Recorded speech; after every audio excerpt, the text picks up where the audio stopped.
Ok, então, bom dia. Retornando do nosso recesso, então, nós vamos fazer a nossa aula teórica agora, e depois nós vamos fazer a nossa aula prática.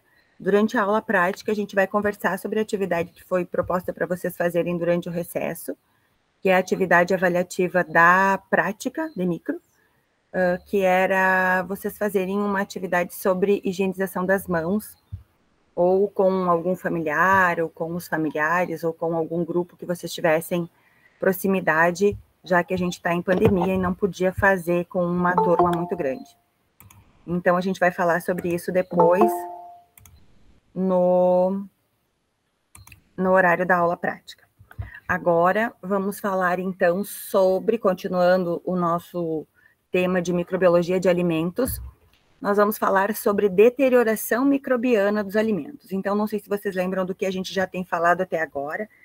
Nós falamos lá no início sobre a importância da microbiologia, para que ela serve, qual é a importância dela dentro da nutrição. Também falamos sobre qual é a importância dela na nutrição e como ela age ou interage com os alimentos, né? Que falamos que a gente tem micro-organismos que são importantes porque ajudam na conservação dos alimentos, que é a microbiota natural desses alimentos. Falamos também que alguns micro-organismos são importantes do ponto de vista de saúde, porque são capazes de causar patologias, né? Infecções intestinais, intoxicações. E também alguns são utilizados na produção de alimentos. Então, nós temos 3 grandes grupos de micro-organismos aí para se estudar e para se entender um pouquinho dentro da microbiologia de alimentos relacionada à nutrição. Nós temos também aqueles micro-organismos que fazem parte da microbiota intestinal e que eles são extremamente importantes para a saúde intestinal, então isso tem um valor muito grande para o entendimento de vocês como nutricionistas também.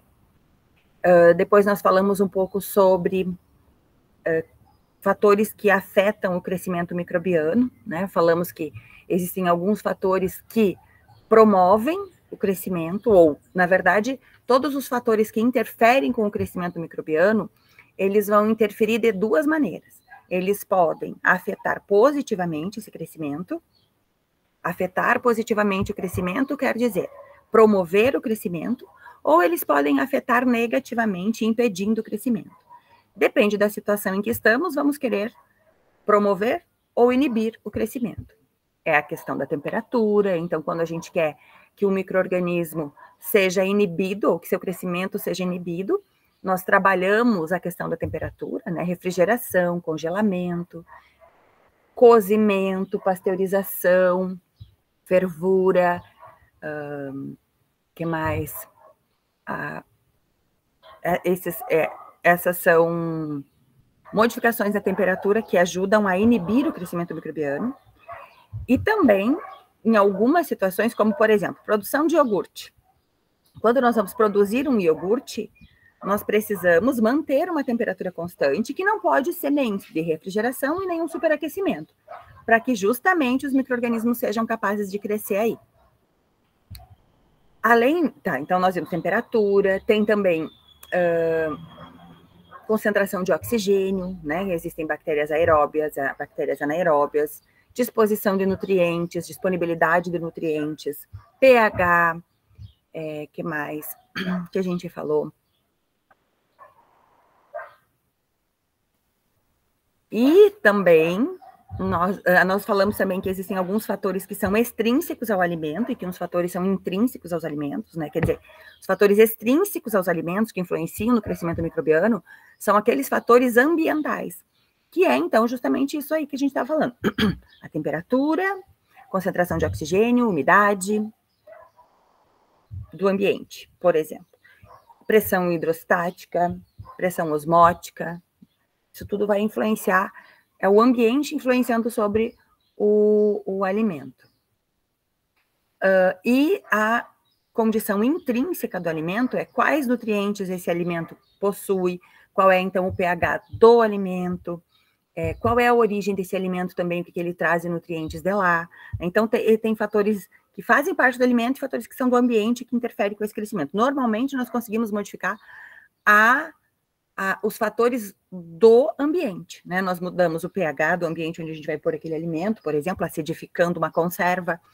Nós mudamos a pressão osmótica do alimento, colocando açúcar ou sal, né? Isso vai impedir o crescimento microbiano também pela retirada de água.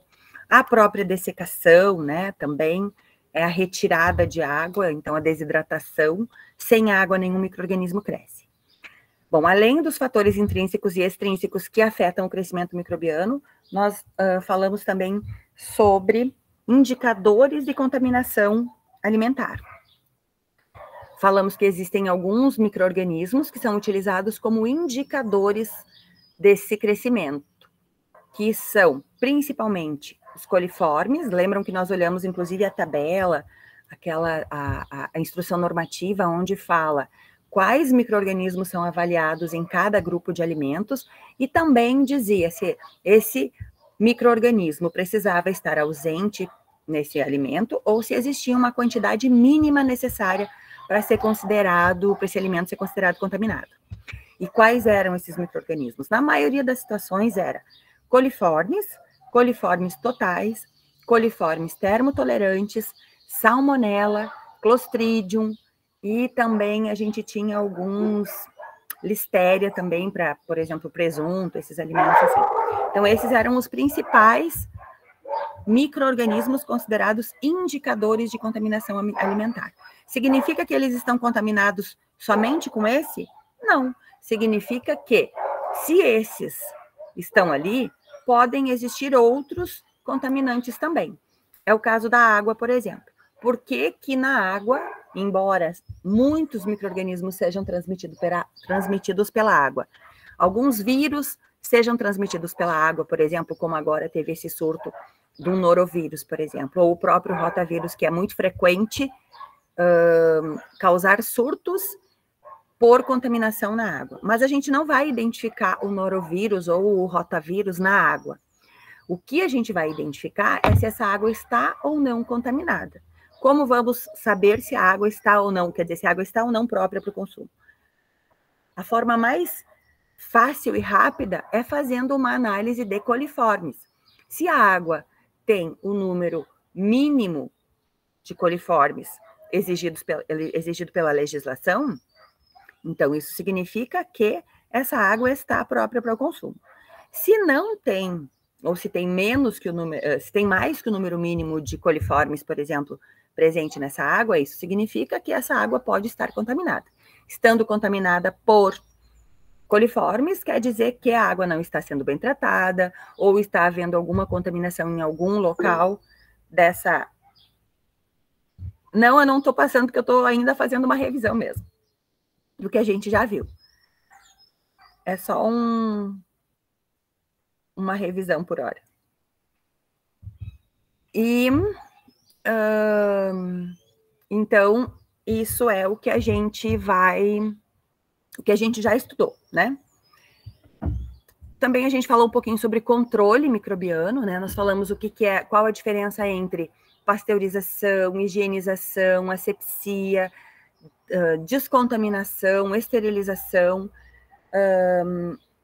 e essa eu acho que foi o nosso último assunto do ano passado, né, de 2021, e agora, então, iniciando em 2022, ainda temos para estudar, deixa eu ver o que eu estava olhando aqui, nós ainda temos para estudar as alterações causadas pela deterioração dos alimentos, então isso que a gente vai ver hoje, provavelmente nós terminaremos isso amanhã ainda, e, por fim, o nosso último assunto vai ser doenças transmitidas pela água e alimentos, são as DTAs. Então, é isso que ainda falta para nós vermos esse semestre. E aí já vamos ter encerrado os assuntos do semestre. Se a gente ainda tiver tempo, obviamente tem muita coisa para se aprender dentro da microbiologia de alimentos. Deterioração microbiana dos alimentos, então nós vamos ver agora. Vamos ver os conceitos gerais sobre deterioração microbiana. E na próxima aula, provavelmente, nós vamos entrar, então, em como cada tipo de alimento sofre essa deterioração. Bom, então, aqui a gente tem uma imagem de uma carne saudável e uma carne em processo de deterioração. Percebem a diferença? O que nós conseguimos enxergar, ver de diferença, é a coloração. Essa carne está mais vermelha e essa carne já está verde. Então, nós percebemos que ela está contaminada pela observação da coloração. Obviamente que aqui a gente não consegue ter acesso às outras características organolépticas da carne, que seriam sabor e odor e textura ainda, né? Mas se a gente imaginar o odor que está essa carne, a gente já consegue ter uma noção de que essa carne não está própria para o consumo. E a textura dela muda bastante também. Então, quando um alimento é deteriorado, ele vai sofrer alterações organolépticas que vão normalmente ser mudanças na cor, mudanças na textura e mudanças no odor. Obviamente, no sabor também, se a gente chegasse a comer essa carne, né? Também estaria muito perceptível esse cheiro, esse sabor. Quando a gente fala em deterioração, a deterioração não necessariamente é só microbiana. Pode ser também uma deterioração química. Existe uma degradação, uma modificação que os alimentos, que acontece nos alimentos, uma modificação química que acontece nos alimentos naturalmente. Normalmente, essas modificações também são impedidas por modificações na estrutura, no ambiente, né? Modificações ambientais, no local onde esse alimento está sendo armazenado. A refrigeração é uma condição importante, inclusive para inibir a deterioração química. Nós aqui não vamos falar na deterioração química, que naturalmente acontece nos alimentos. Nós vamos falar sobre a deterioração microbiana dos alimentos, que então é são aquelas modificações causadas especificamente pelos micro-organismos. Quero só dizer uma coisa para vocês, que se vocês quiserem falar, eu estou com a tela da apresentação, então não estou enxergando vocês. Se vocês quiserem falar, vocês vão ter que me chamar, perguntar alguma coisa, ok? Tá bom. Bom, então, essa deterioração microbiana, ela pode ser provocada por qualquer tipo de micro-organismo. Pode ser por bactérias, pode ser por leveduras, pode ser por mofos. Lembram a diferença entre leveduras e mofos? Os dois são fungos, leveduras são fungos e mofos também. A diferença é que as leveduras são unicelulares e os mofos são pluricelulares. Os mofos são aqueles que a gente enxerga. Em termos de reprodução, eles não diferem tanto. A diferença entre eles se dá no tempo, né? Normalmente uma levedura é capaz de se desenvolver muito mais rápido, tem um tempo de geração muito mais rápido, cresce muito mais rápido de um dia para o outro, enquanto que os mofos têm um tempo mais demorado para se desenvolver. Isso num alimento é muito importante, porque se você tem um alimento que leva uma semana para manifestar os sintomas, os sinais de decomposição ou sinais de contaminação, você pode, inclusive, ingerir esse alimento contaminado. Já se o micro-organismo aparece mais rápido, você identifica logo, você vê. Ou o micro-organismo, no caso dos mofos é fácil de enxergar, porque eles também formam colônias visíveis, ou a própria modificação nessa deterioração. A questão é que nem todos os micro-organismos e nem todos os ambientes e nem todos os alimentos sofrem alteração. Muitas vezes a gente tem alimentos contaminados, mas que não sofrem alteração. Por exemplo, imaginem vocês uma maionese contaminada com salmonela. Quanta gente se infecta, sofre de infecção intestinal pelo consumo de maionese contaminada? Mas vocês percebem alguma diferença na maionese que está ou que não está contaminada? Não, não é visível. Quer dizer, a alteração nessa maionese, ela demoraria mais tempo para ser vista, mas ainda assim a quantidade de micro-organismo presente ali, mesmo sendo pouca, já é o suficiente para causar uma infecção. Então, a gente tem aqui duas situações. O alimento pode estar contaminado e essa contaminação não ser visível, e depois a gente vai falar por que talvez isso não seja visível, não ser visível, e aí esse micro-organismo pode ser um patogênico, ou o alimento pode estar contaminado ao nível de estar em decomposição, em deterioração. Então, são coisas diferentes. Alguns micro-organismos são capazes de contaminar, quer dizer, são capazes de causar doença, alguns são patogênicos e não são deteriorantes, e outros são deteriorantes e não são patogênicos, embora, claro, que numa grande quantidade vão ser, né? Mas então esses são os micro-organismos que são capazes de causar deterioração. Não tem vírus aqui, perceberam? Vírus não causa deterioração. Vírus é um tipo de, embora não seja um micro-organismo, tem toda essa discussão, mas vírus é um tipo de agente infeccioso capaz de causar uma infecção, mas não é capaz de causar deterioração. A gente nunca viu, pelo menos até hoje, não se conhece, né? Daqui a pouco a ciência anda tão rápido que daqui a pouco isso apareça, mas até hoje não se conhece um processo de deterioração causado por algum tipo de vírus em alimentos. Para que um micro-organismo seja capaz de causar a deterioração de um alimento, primeira coisa que precisa é ele estar contaminando esse alimento. Então, por exemplo, se eu tiver um alimento pasteurizado, um leite, né, pasteurizado. Se esse leite pasteurizado estiver fechado na caixa e a pasteurização tiver sido eficiente, atingiu as temperaturas adequadas, não teve problema de contaminação de embalagem, então dentro desse leite não vai ter contaminante. Nada disso vai acontecer, se não existe geração espontânea. Se não tem o primeiro micro-organismo ali, não vai ter também reprodução. Se não tem reprodução, não tem população elevada, não tem metabolismo, não tem acúmulo de metabólito, não tem deterioração. Nada disso vai acontecer. Então, a primeira coisa que precisa é ter a contaminação. No caso desse leite ter sido aberto, pronto. Eu já tenho um indício de que pode haver uma contaminação ali. Abrir a caixinha de leite, muito facilmente, vocês já fizeram esse experimento, sabem que tem muitos micro-organismos no ar, nas superfícies, né, na gente também. Então, no momento que um micro-organismo desse cair nesse alimento, nesse leite, como é o exemplo que nós estamos falando, aí sim, a partir de então, eu já tenho um início de um processo de reprodução. Se eu não conservar esse alimento em condição adequada, temperatura de refrigeração, por exemplo, ou fervura mesmo, para eliminar esse micro-organismo que está ali, então eu já posso ter o início de um processo de deterioração. Depois de eu ter o contaminante ali, eu preciso que esse contaminante tenha condição de se reproduzir. Então, não coloquei de volta essa caixinha de leite na geladeira, isso significa que eu deixei a temperatura ambiente. Lembrando que temperatura é uma condição importante que favorece o crescimento microbiano. Se eu deixar esse leite na temperatura ambiente, então eu vou ter a condição para que essa reprodução aconteça. Por isso que tem lá nas embalagens dos alimentos, conserve tantos dias sob refrigeração. O que significa isso?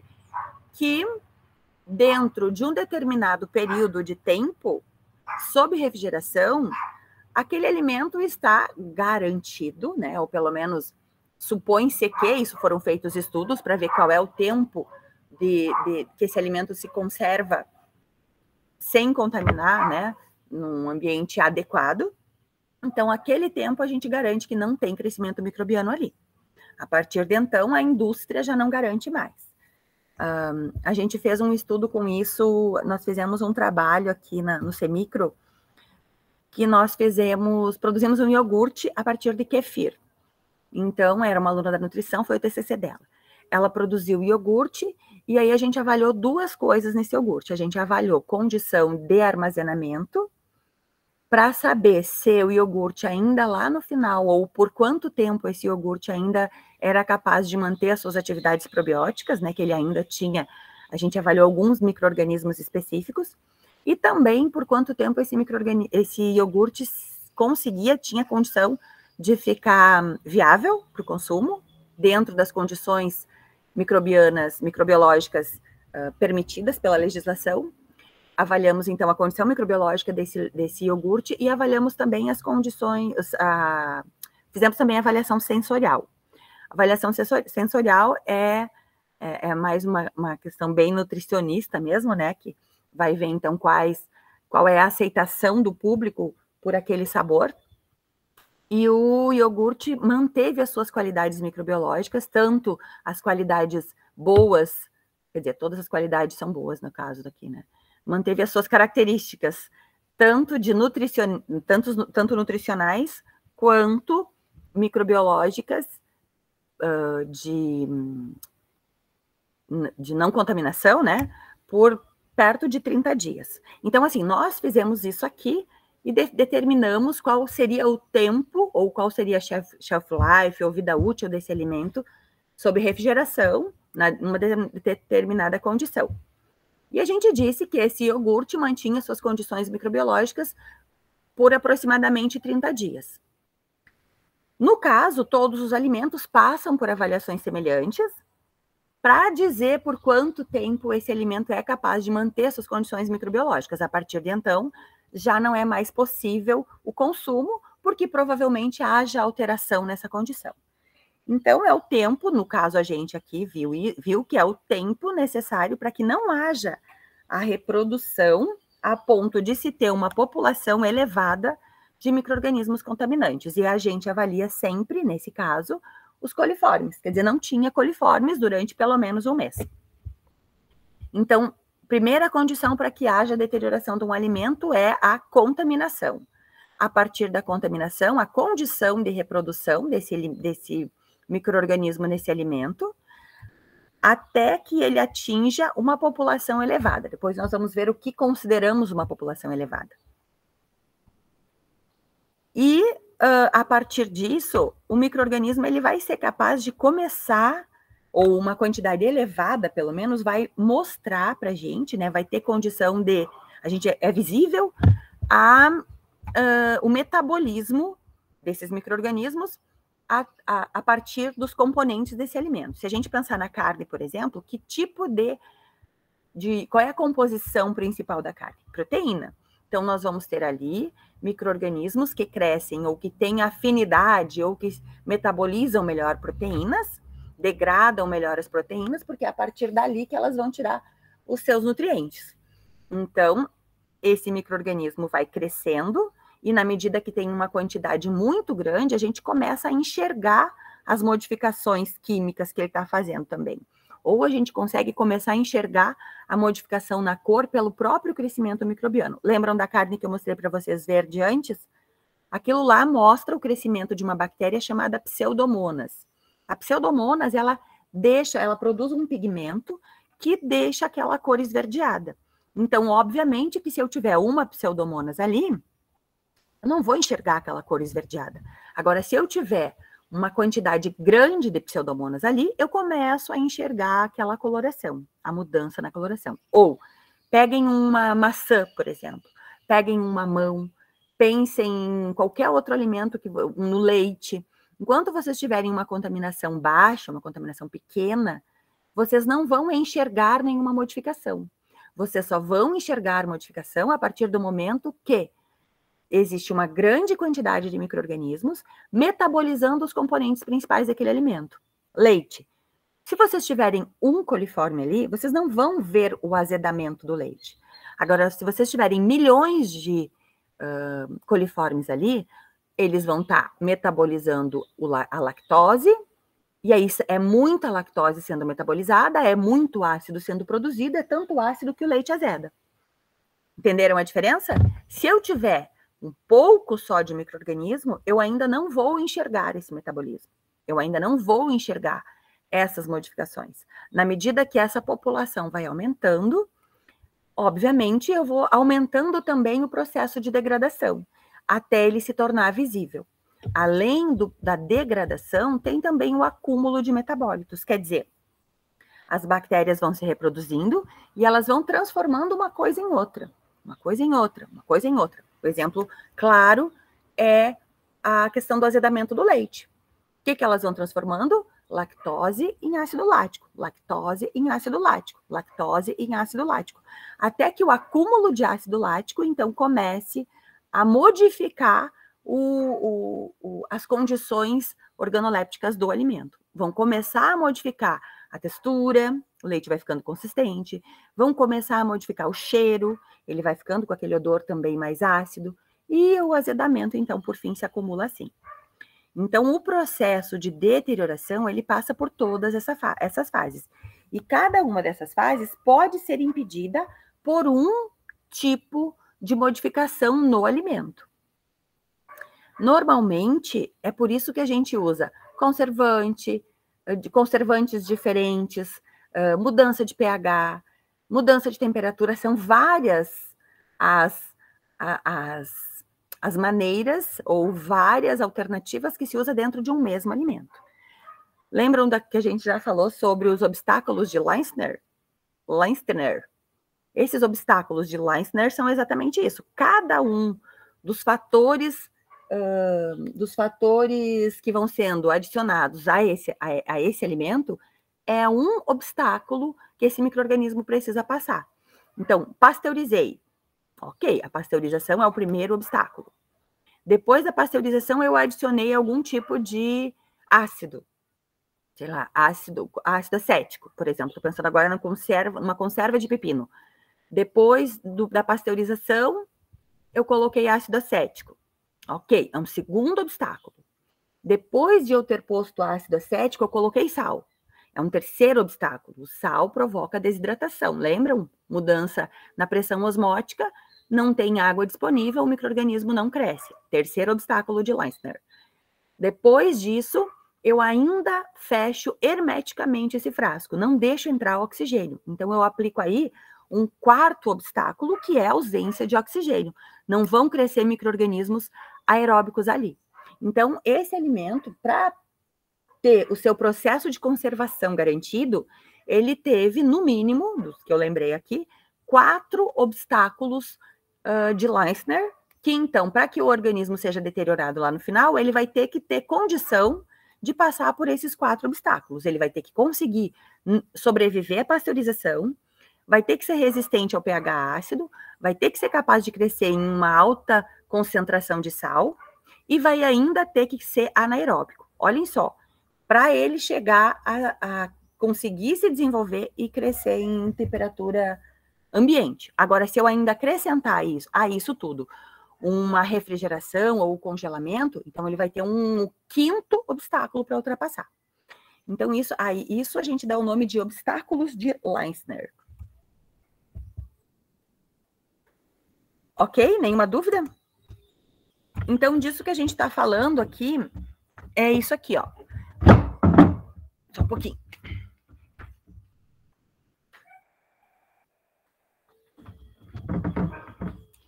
Aqui a gente tem o número de micro-organismos ou a população microbiana de um determinado alimento. Então, aqui, se a gente tiver, o exemplo aqui é a carne, né? Se nós tivermos nessa carne 10/2, ou seja, 100 micro-organismos aqui, ela vai, obviamente, com o passar do tempo, aumentando essa população, né? Lembrando que todo alimento, ou a maioria deles, aqueles que são in natura, né, aqueles que não passam por nenhum tipo de processo de conservação, então os alimentos in natura, eles já têm uma microbiota normal. Eles, por exemplo, se a gente estiver falando de um alface, obviamente um alface que veio da terra, ele vai ter uma microbiota do solo.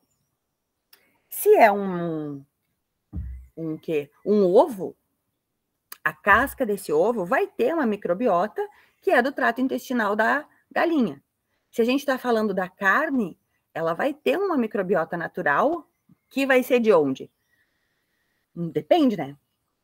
Depende do tipo de carne. Normalmente, uma carne que é de dentro do músculo, ela não deveria de ter dentro do músculo, mas no momento que foi exposta, no momento de ser cortada, ela já passa a ter uma microbiota do ambiente onde ela está. Então, um alimento que tenha essa quantidade de micro-organismos, como microbiota natural, provavelmente ainda não vai ter uma deterioração perceptível. E assim se acredita ser até que esse alimento tenha essa quantidade de micro-organismos na sua superfície, por exemplo. tenha essa contaminação, 1 milhão de micro-organismos. Se eu tiver 1 milhão de micro-organismos, isso aqui sempre por grama, tá? 1 milhão de micro-organismos por grama de alimento, eu ainda não vou ter uma deterioração perceptível. Quer dizer, está muito contaminada. Uma carne com 1 milhão por grama está muito contaminada e provavelmente nessa fase aqui, esse alimento já é capaz de causar ou uma intoxicação ou uma infecção intestinal, porque a quantidade de micro-organismos é muito grande. Normalmente não existe na literatura, quer dizer, na legislação, não existe nenhum parâmetro de se dizer assim, o máximo de micro-organismos permitido por grama de alimento é tal. Não tem, porque aqui a gente está falando de micro-organismos no geral, qualquer um. Estou falando de uma quantidade de bactéria de 1 milhão, que pode ser salmonela, pode ser escherichia, pode ser shigella, ou pode ser alguma bactéria que não faz mal nenhum para ninguém. É 1 milhão. Não existe, então, isso na legislação. Existe na literatura indícios, né, ou dados que mostram que esse número, ou a partir desse número por grama, o alimento já começa a apresentar modificações que levam a crer que é um processo de deterioração, quer dizer, que indicam um processo de deterioração. Entretanto, a quantidade de micro-organismo capaz de causar uma infecção, uma intoxicação intestinal, ela pode muito bem estar dentro disso daqui. E aí é variável para cada um. Quantidade necessária de salmonela por grama para causar uma infecção intestinal, não sei dizer de cor agora para vocês, mas existe na literatura um número já conhecido. Até tanto não causa, é difícil de você ter um sintoma. Obviamente que também isso é muito relativo, porque a depender de como está o meu sistema ou o meu intestino, né, da microbiota normal dele, como é que ele tá, eu posso precisar de mais ou menos micro-organismo para causar uma infecção intestinal. Isso também depende da minha condição. Mas o número fica entre isso aqui.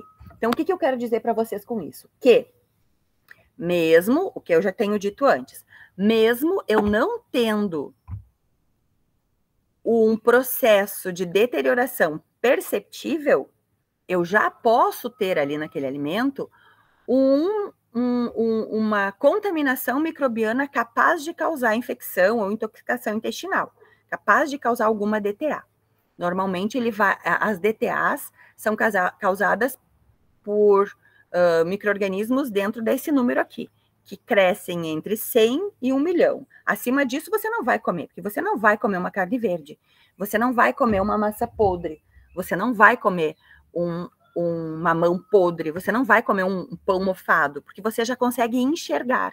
Então, no momento que você começa a enxergar a modificação, ela já causa repulsa, o próprio odor já causa repulsa, a consistência causa repulsa, então você não vai ingerir isso, né? A não ser daquelas situações que eu falei para vocês, que o alimento, que o micro-organismo não causa modificação, como é, por exemplo, o caso de um rotavírus. Você não sabe se aquela água está ou não contaminada por rotavírus, porque ele não causa, mesmo que ele esteja em uma grande concentração. Mesmo que você esteja tomando só rotavírus e não enxergue que ali tem água, quer dizer, e não água, você não vai enxergar que ali tem rotavírus e você vai tomar igual. Então, aqui começa a ficar perceptível, mas você pode ainda parar esse processo de deterioração, né?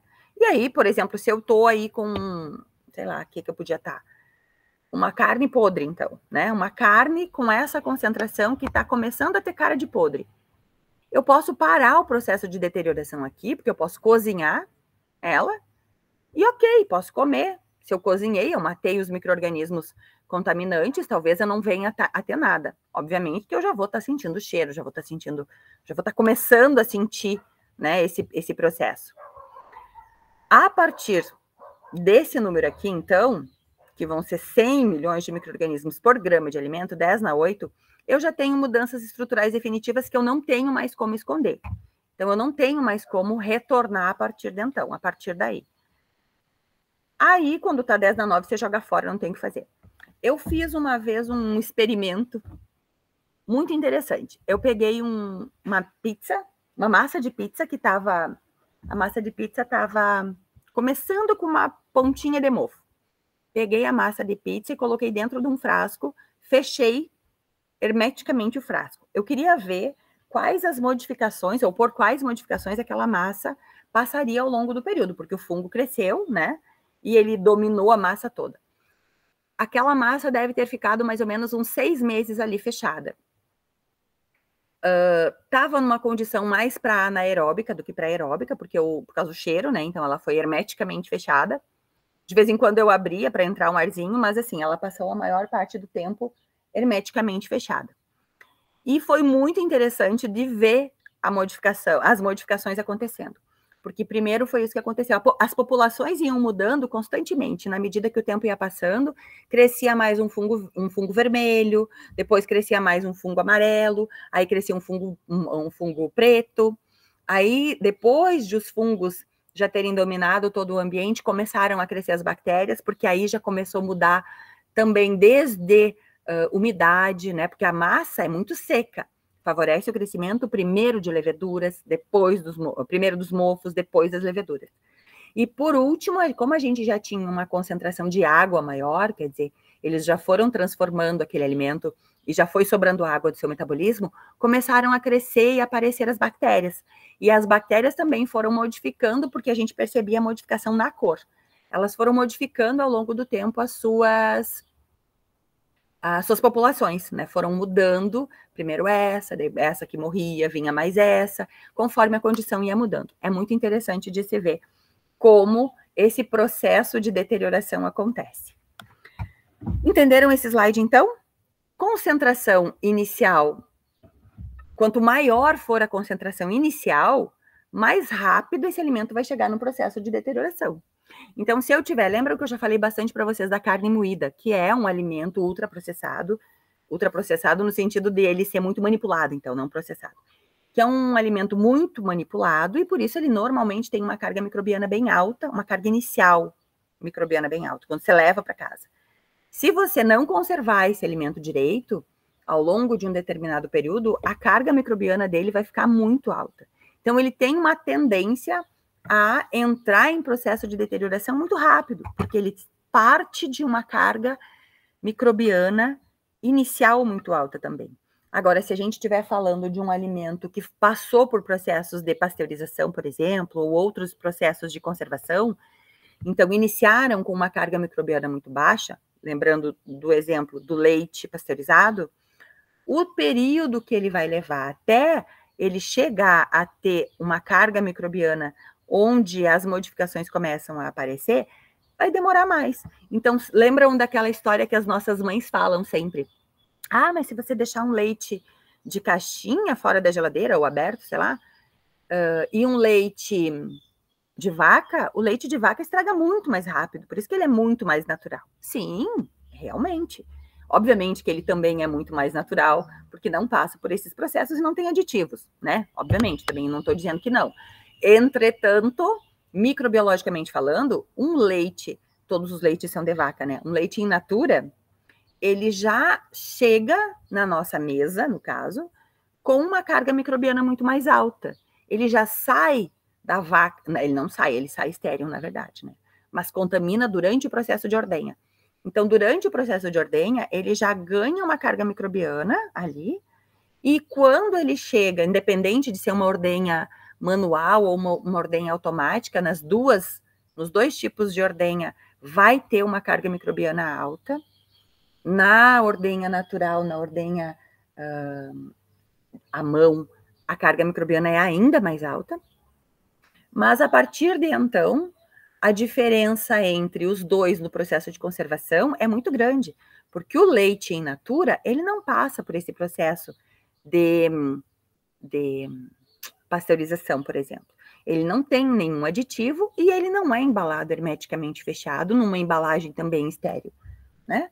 Normalmente o leite in natura, ele é simplesmente trazido sem fervura, né? Comercializado sem fervura. Obviamente, quando chega em casa, você vai ferver e isso vai diminuir essa carga microbiana. Obviamente, também vai diminuir a carga microbiana, mas não terminar, não esteriliza o leite. É diferente um processo de fervura de um processo de pasteurização. Por quê? O processo de... Você imagina você ferver o leite por 15 minutos a 100 graus. Você, no final disso tudo, vai ter o leite todo derramado, e você vai ter também, ou você vai ter um mumu, né? Mas a qualidade sensorial do leite vai mudar se você ferver por muito tempo. Agora, lá no processo de pasteurização, a temperatura é elevada a um nível que não muda essa condição sensorial do leite, mata os micro-organismos, mas ela eleva essa temperatura e submete esse micro-organismo a um choque térmico. Então, isso já é um processo de eliminação dos micro-organismos melhor que a fervura da nossa casa. Aí vem todos os outros obstáculos aos quais ele é submetido, né? Então, lá vem, de novo, algum aditivo de algum conservante, lá vem de novo a questão da embalagem estéril, embalagem hermeticamente fechada. Todos esses obstáculos de Leissner vão fazendo com que esse leite se conserve por mais tempo depois de exposto na nossa casa a mesma condição. Então, eu chego aqui em casa, pego um leite de vaca in natura, e um leite de vaca também, né? Envasado. Pego esses 2 leites e deixo exposto, claramente os 2 leites vão ter diferença no período de conservação.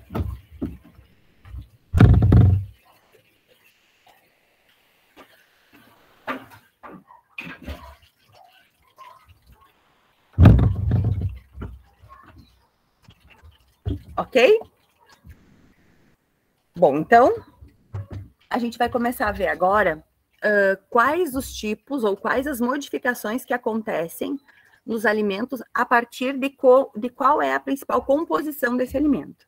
Então, a gente tem alimentos que são ricos em proteínas, alimentos que são ricos em carboidratos, alimentos que são ricos em gorduras, né?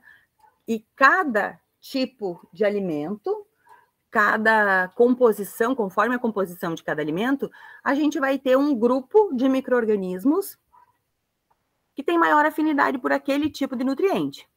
E também a gente vai ter, então, reações específicas para aquele tipo de alimento e, consequentemente, a gente vai ter percepções de deterioração diferente também.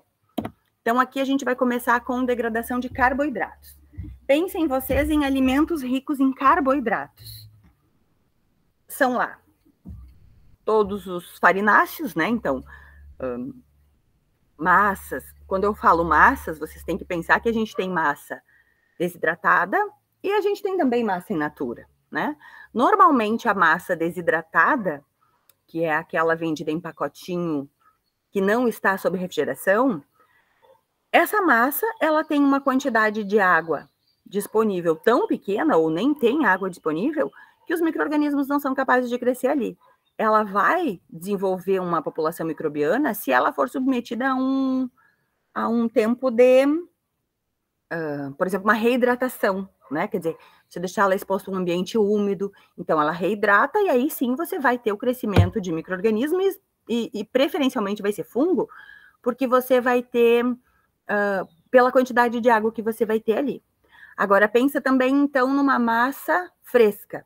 Você tem uma massa fresca armazenada sob temperatura de refrigeração, mas essa massa fresca, se ela tiver, durante o processo de fabricação, recebido um funguinho ali do ar, a chance desse fungo crescer, quando essa massa sair da refrigeração, ou se ela ficar muito tempo durante o transporte, por exemplo, aí vai começar, esse micro-organismo vai começar a ter condição de crescer, vai crescer até ser visível.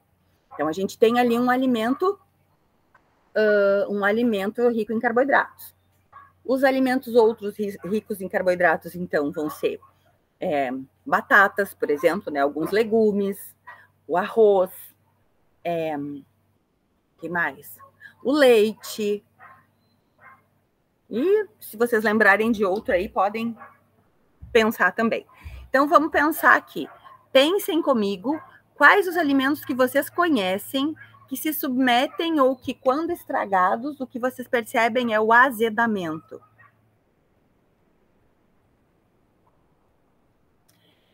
Agora, pensem em alimentos que, quando estragados, vocês percebem, enxergam o amolecimento. A gente está falando dos ricos em carboidratos. E quais alimentos vocês enxergam limo, viscosidade? Conseguiram pensar? Escrevam aí para mim. Escrevam aí para mim, vou até vir aqui. Escrevam aí para mim alimentos que são ricos em carboidratos e que vocês sabem que sofrem processo de azedamento.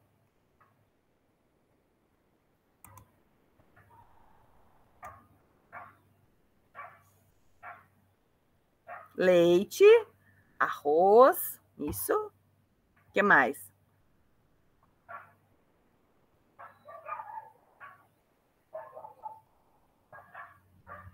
Feijão, azeda também, exatamente. Batata. A batata, ela azeda, mas a batata dá mais aqui no amolecimento, né? Porque a primeira observação que se enxerga... Ah, tu tá falando da batata cozida, então a batata cozida azeda. Verdade. A batata crua, primeiro, ela amolece, né? E viscosidade, que fica com limo por cima. Conseguem pensar em algum?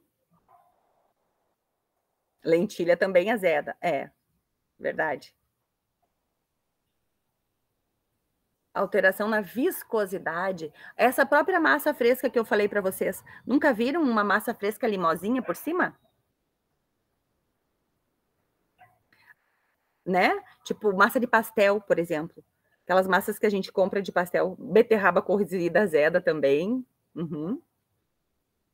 O amolecimento, se a gente pensar, todas as frutas que são ricas em carboidratos amolecem. Se você pegar uma banana, amolece. Se você pegar uma mamão, amolece. Melão, amolece. Melancia, amolece, né? Todos esses de carboidrato, assim, essas frutas, elas passam por esse processo do amolecimento. O azedamento, e também azedam, né? Elas primeiro amolecem, é que a gente não vai comer, né? Um negócio que amoleceu já. A gente já entende que tá, a gente já enxerga o processo de deterioração acontecendo ali. Então, não vai ingerir aquele alimento e não consegue perceber o azedamento, mas ele vai acontecer também. E a alteração da viscosidade é justamente isso. Então, nas massas é mais fácil da gente enxergar. Ok, vamos lá ver então o que acontece com cada um. No processo de azedamento, que bioquimicamente falando, ou metabolicamente falando, o que vai acontecer? Os micro-organismos presentes naquele alimento, eles vão metabolizar os açúcares disponíveis ali. Então, eles vão, se for, por exemplo, um amido, vamos pensar então agora vamos pensar no leite, né, que é o mais evidente, porque a gente enxerga mais fácil. O leite, que tipo de carboidrato ele tem ali? Principalmente lactose, certo? O processo de lactose, ele pode acontecer de duas maneiras. Ou de lactose, desculpa.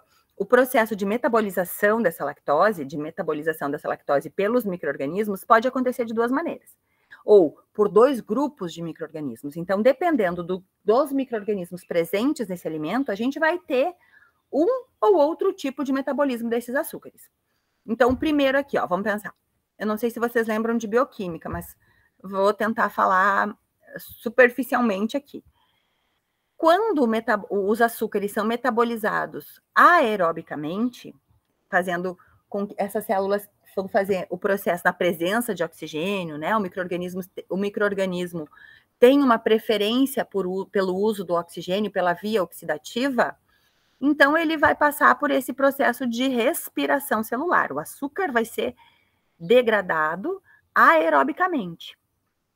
Como resultado desse processo de respiração, a gente vai ter a degradação da glicose, então a lactose vai ser quebrada, a glicose e a galactose vão iniciar o processo de glicólise, e depois vai para o ciclo de Krebs. E do ciclo de Krebs, a gente vai ter como resultado disso, esses produtos aqui. Água, que não tem cheiro, não tem gosto. Gás carbônico, que evapora. E não tem acúmulo de produtos intermediários. Então, a metabolização aeróbica, a respiração celular em que esses açúcares são degradados por micro-organismos ou por via oxidativa aeróbica, a gente tem no final de todo esse metabolismo nada que cause modificação em relação a cheiro, sabor e mesmo mudança de textura, né? Pode mudar a textura pela degradação do açúcar. Então, eu posso, tendo menos lactose, menos glicose, ter um açúcar, um leite menos doce. Mas eu não vou ter a aparência do azedamento. Agora, se os micro-organismos presentes nesse leite, o que é comum, que são os coliformes, por exemplo. Os coliformes, eles tendem a fazer degradação dos açúcares de forma anaeróbica. Quando um açúcar é degradado anaerobicamente, a gente diz que ele sofre um processo de fermentação.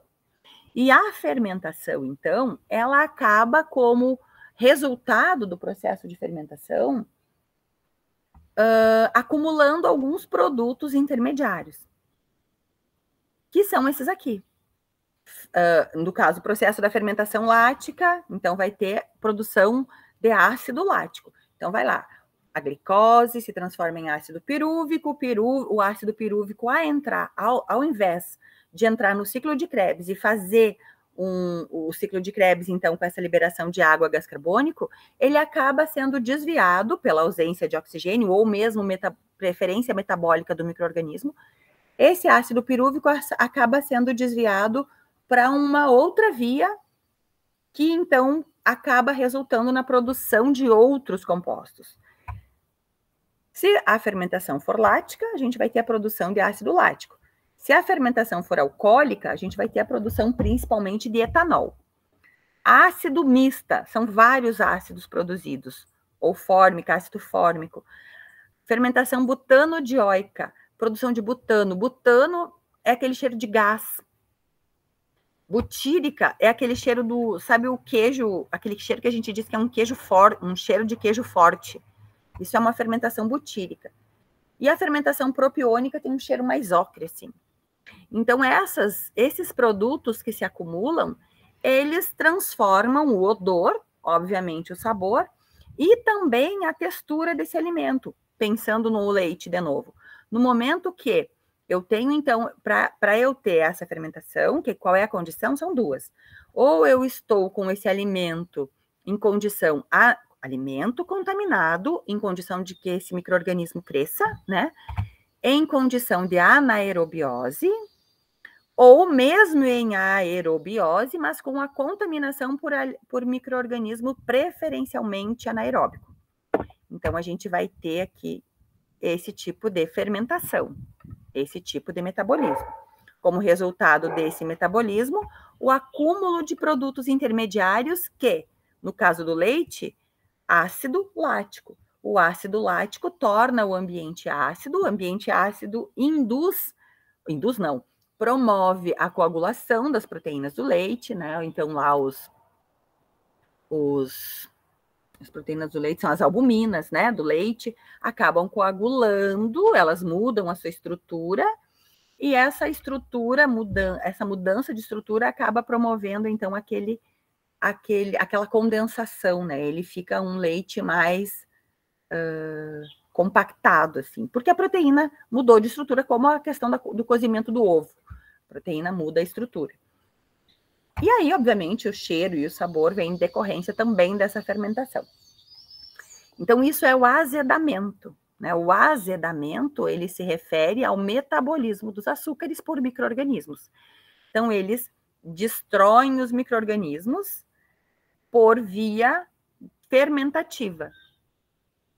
Provavelmente, esse leite vai ter um sabor menos doce, pelo metabolismo dos açúcares, um sabor menos doce, mais ácido e uma textura diferente. Entenderam isso? Aqui eu dei o exemplo do leite, mas pensem nos alimentos que vocês lembraram também. Qual que vocês falaram? O feijão, a mesma coisa vai acontecer, porque o feijão também tem ali amido, né? O amido do feijão vai ser quebrado em glicose, e essa glicose vai sofrer o mesmo processo degradativo. A lentilha, mesma coisa. A batata, mesma coisa. Todos os alimentos que azedam, eles passam por um processo muito parecido com esse, tá? Tem algumas diferenças lá em alguns, cada um tem a sua especificidade, Mas, no geral, o processo é esse. O amolecimento. O amolecimento acontece por quê? Quando um alimento é rico em polissacarídeos, que são os polissacarídeos? Então, aqui tem alguns exemplos. Amido é um polissacarídeo. O que é um polissacarídeo? São vários açúcares, é um polímero de açúcares, né? Então, são vários açúcares ligados que formam esse polímero. Na hora do metabolismo, ou na hora de um micro-organismo se alimentar, seja esse micro-organismo aqui, um fungo, uma levedura, uma bactéria, ele não consegue ingerir uma molécula de amido inteiro, um grão de amido, né? Como ele vai fazer? Ele degrada esse amido em moléculas menores, no máximo em monossacarídeos, né? Disacarídeos, monossacarídeos. Então, o micro-organismo absorve esses monossacarídeos. Como que ele degrada? Ele vai degradar produzindo enzimas e liberando para esse ambiente. Então, se tem lá um componente, um fungo, por exemplo, contaminando a casca da batata. Esse fungo, ele vai ficar ali por um tempo, sem manifestar nenhum tipo de alteração na batata, ou se alimentando do que tem na superfície da batata, mas daqui a pouco esse fungo vai começar a crescer, se em condição adequada, se não estiver sob refrigeração, por exemplo, se não estiver bem limpo, se você desinfectou esse alimento antes, digamos que você chegou a fruta dada do mercado, você colocou elas todas dentro de uma bacia com a concentração de cloro indicada, deixou o tempo indicado, obviamente você reduz a carga microbiana desse alimento. Então, ele vai demorar muito mais tempo até entrar em processo de deterioração.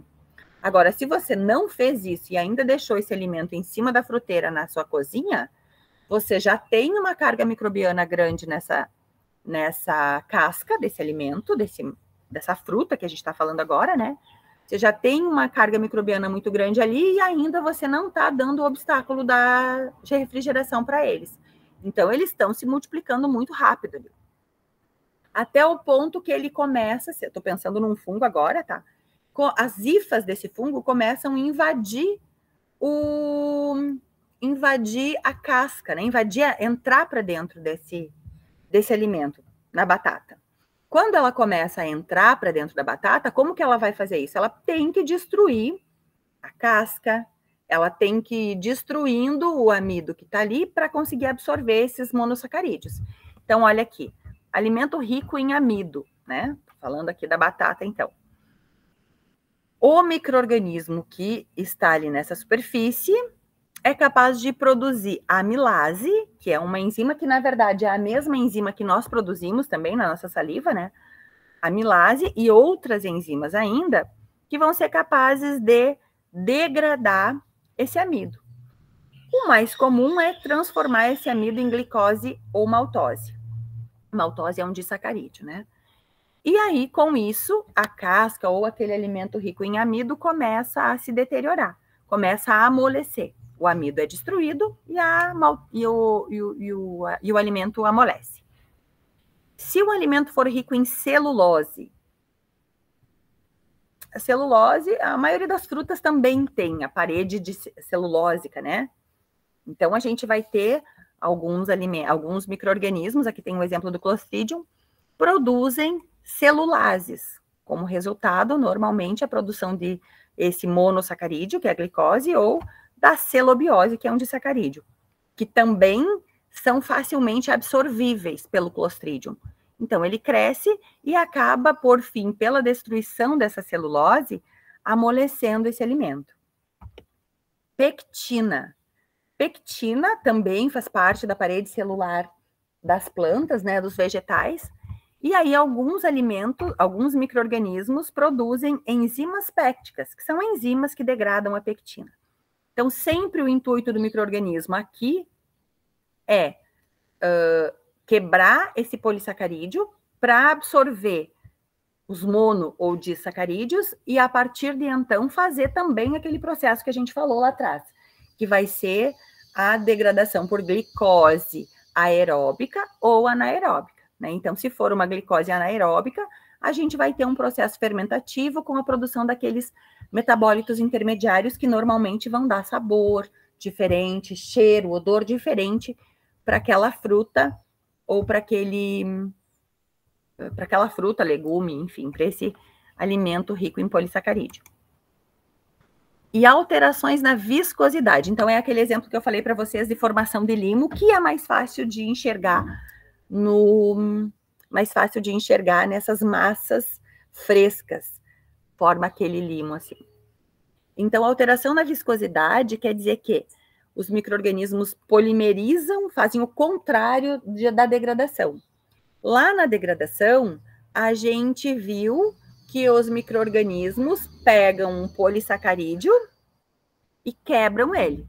Aqui, nessa questão da produção de viscosidade, alguns micro-organismos fazem diferente. Eles pegam os disacarídeos e os monossacarídeos presentes nesse alimento e polimerizam, fazem um polissacarídeo. E aí formam esse limo. Então, aqui tem alguns exemplos. A Escherichia coli é capaz de fazer isso em leites e sucos. É muito difícil a gente enxergar isso, porque você não vai esperar um leite ficar viscoso, né? Não é comum. Na carne, a Pseudomonas faz, esse aqui é fácil de ver. Carne viscosa, sabe onde que vocês enxergam viscosidade também? E se talvez vocês tenham visto com mais frequência ainda. O presunto. Já viram um presunto viscoso? Em cima, na superfície do presunto, é comum a gente ter ele viscoso. Tem dois tipos de viscosidade no presunto. Tem um que é um líquido mesmo, que é um conservante, né, colocado ali no presunto. Às vezes, quando a gente pega um saquinho, aqueles saquinhos prontos de presunto, você já enxerga que ele tem aquela aguinha dentro. Aquilo ali não é uma contaminação, quer dizer, a não ser que seja muito, né? Mas normalmente aquilo ali não é uma contaminação, aquilo ali é um conservante colocado dentro. Mas quando a gente tem aquele presunto guardado na geladeira, por exemplo, que você levanta entre uma fatia e outra, e ele vem, você chega a enxergar aquele limo grudando assim, aquilo ali sim é um limo produzido por Pseudomonas. Esse vocês já devem ter visto, né? Aqui tem outro grupo, então, Enterobacter faz isso em cerveja e esse Lactobacillus faz isso, Enterobacter faz isso em leite e Lactobacillus faz isso em cerveja também. Então, a alteração na viscosidade é um outro tipo de alteração que os alimentos ricos em carboidratos ou que os carboidratos nos alimentos sofrem a partir da ação de micro-organismos, que podem ser bactérias, fungos, né? Então, dentro dos fungos, as leveduras e os mofos. E as proteínas está escrito aqui, né? São proteínas. Como que as proteínas sofrem degradação? As proteínas sofrem um processo que nós conhecemos como putrefação. A putrefação das proteínas é a transformação dessas proteínas em algumas substâncias que dão aquela característica de cheiro forte também, né? Que dá um cheiro bem forte, né? Então, aqui, as proteínas passam por duas fases, normalmente, as bactérias proteolíticas, então, aquelas capazes de degradar proteínas, elas produzem e secretam para o alimento, primeiro, um grupo de proteína, de enzima conhecida como protease, porque as proteínas normalmente são muito grandes, né? São sequências muito grandes de aminoácidos, então, elas transformam essas proteínas primeiro em peptídeos. A gente define peptídeo como sequência menor de aminoácidos, que tenham até 50 aminoácidos, por exemplo. São peptídeos, sequências pequenas de aminoácidos. E depois secretam grupos de enzimas conhecidas como peptidases, e aí essas sim quebram os peptídeos em aminoácidos. Então, a gente degrada a proteína a partir da secreção desses dois grupos de enzimas pelas bactérias. E a partir do metabolismo desses aminoácidos é que começam a ser observadas as modificações da carne. Modificação no cheiro, modificação na textura e modificação no sabor. Aí, o que vai definir isso? O tipo de micro-organismo que está presente nesse alimento. Então, dependendo do tipo, a gente vai falar sobre qual tipo de micro-organismo prefere qual tipo de alimento na próxima aula, tá? Agora a gente está vendo no geral. O que acontece no geral para modificar o odor da carne. Então, aqui a gente tem, por exemplo, esses grupos de reações aqui. Desaminação, redutora e oxidativa. O que é uma desaminação? Uma desaminação não é uma desanimação, tá? Uma desaminação é a retirada do grupamento amina desses aminoácidos. Quando acontece esse metabolismo, então, onde a principal reação é a retirada do grupamento amina, como resultado, pode-se ter a produção de ácido acético, gás carbônico e amônia. Aí vocês conseguem imaginar o cheiro, né? Conseguem imaginar o cheiro do ácido acético e o cheiro da amônia? E aí vocês podem pensar em qual grupo de alimentos que, quando degrada, quando deteriora, vocês sentem cheiro de amônia. Sabem o que é o cheiro de amônia? Aquele cheiro de urina, por exemplo. Cheiro de urina, na urina tem um cheirinho de amônia. O ácido acético todo mundo consegue, né? A descarboxilação é a retirada do grupo carboxila, então, que é esse COH aqui, por descarboxilases. Então, também tem aí uma reação metabólica que resulta como a produção do que a gente chama de aminas voláteis. As principais são essas duas aqui, ó, cadaverina e putrescina. Pelos nomes também é fácil imaginar qual é o cheiro que a gente está vendo aqui. Cheiro da cadaverina e da putrescina é o cheiro que, inclusive, dá o nome, né? Cheiro de podre. É esse cheiro que surge a partir da descarboxilação dos aminoácidos que estão livres num alimento proteico pela ação das proteases e das peptidases. Produção de H2S, que é também produzido a partir da reação da retirada dos enxofres, né? Também das proteínas, tem alguns aminoácidos, tem alguns aminoácidos que são sulfurados. Então, aí começa quando acontece a retirada do enxofre desses aminoácidos sulfurados, a gente vai ter esse cheiro também de ovo podre. E a decomposição do radical do aminoácido, que então é a parte... Porque o aminoácido, ele vai ter essa formação normalmente, né? É um radical. E aí vai ter lá grupo carboxila, grupo amina e grupo de enxofre, né? E aí a gente vai ter essas três partes e mais o radical. O radical, então, quando degradado, aí vai produzir... normalmente esse indol, que também tem aquele cheiro do pescado. Então, quando a gente vai sentir o cheiro da carne, a partir de qual é o grupo de carne, de qual carne a gente está falando, né? Que são produtos diferentes, micro-organismos diferentes. Quando a gente está falando da carne de pescado, ela tem uma metabólita, uma microbiota.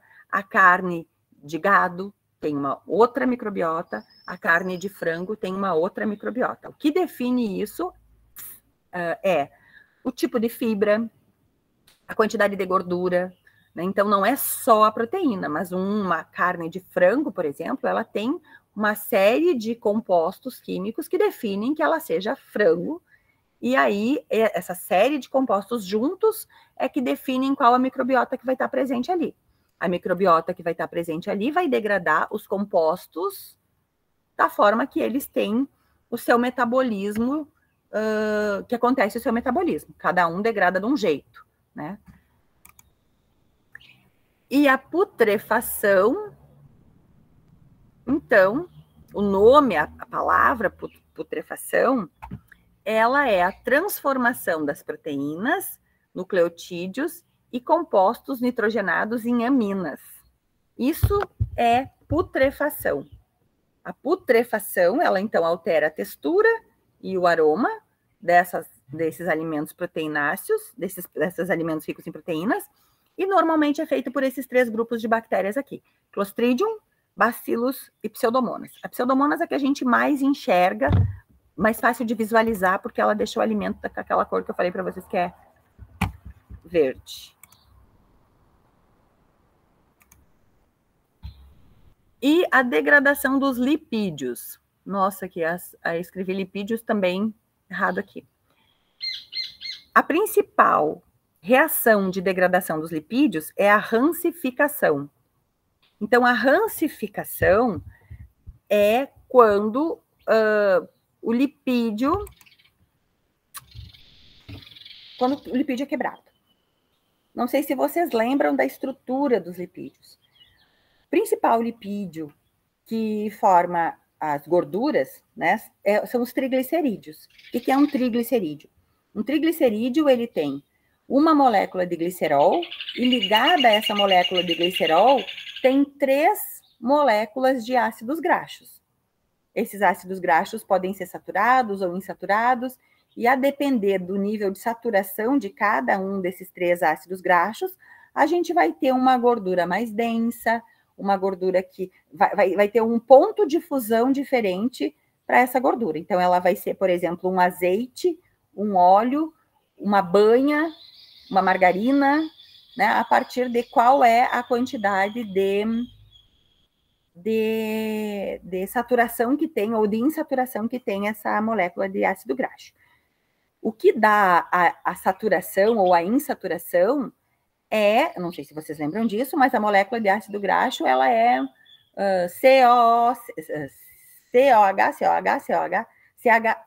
COOH, e depois vai CH, e pode ter vários carbonos, né? Moléculas de 20 carbonos, muitos carbonos, 5 carbonos, 7 carbonos.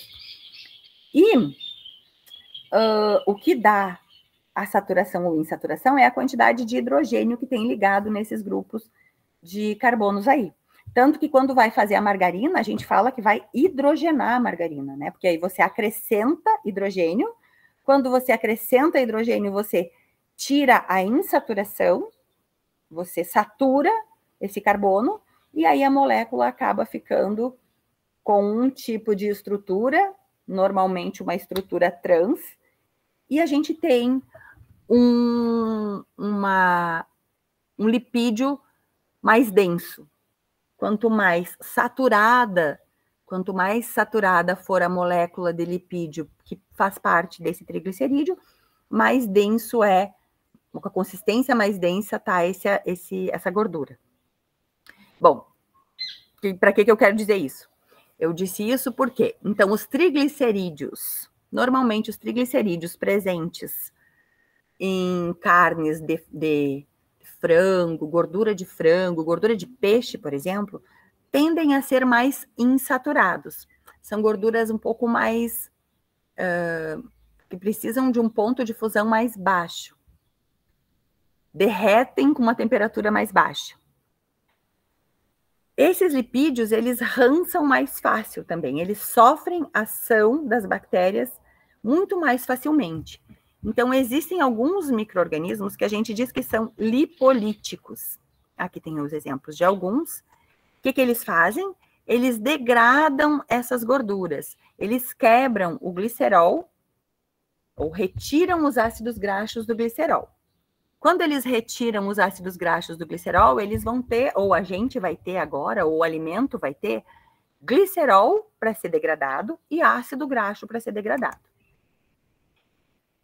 E aí vão ser 2 reações metabólicas diferentes que podem acontecer.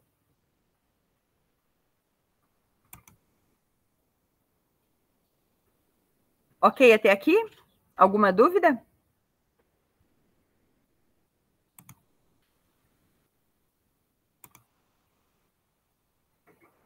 Não? Tudo ok?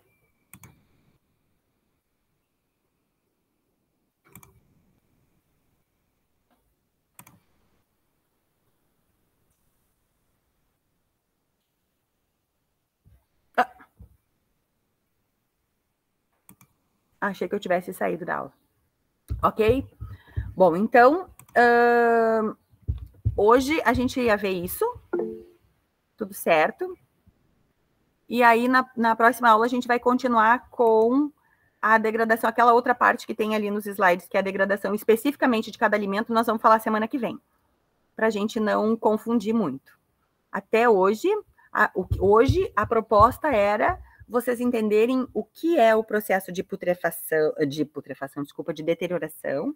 A ideia era que vocês entendessem que a deterioração pode ser microbiana, que um processo de deterioração depende de vários fatores, entre eles, qual alimento ou quais são os componentes desse alimento que favorecem a qual população microbiana e que cada micro-organismo vai degradar um determinado tipo de nutriente de uma forma diferente também. Mas, embora existam todas essas variações metabólicas de cada micro-organismo com cada tipo de nutriente, existe um metabolismo geral, digamos assim, ou alguns, obviamente que isso foi feito para fins didáticos, né?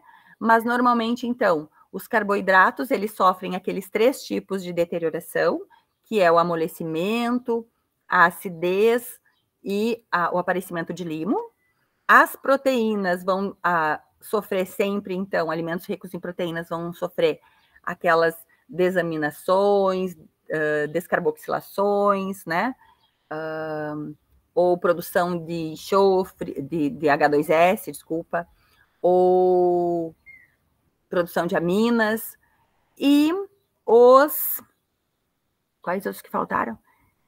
E os ácidos graxos normalmente vão sofrer rancificação. Basicamente, era isso que eu queria que vocês entendessem hoje, como acontece cada um. Ok, então? Nenhuma dúvida?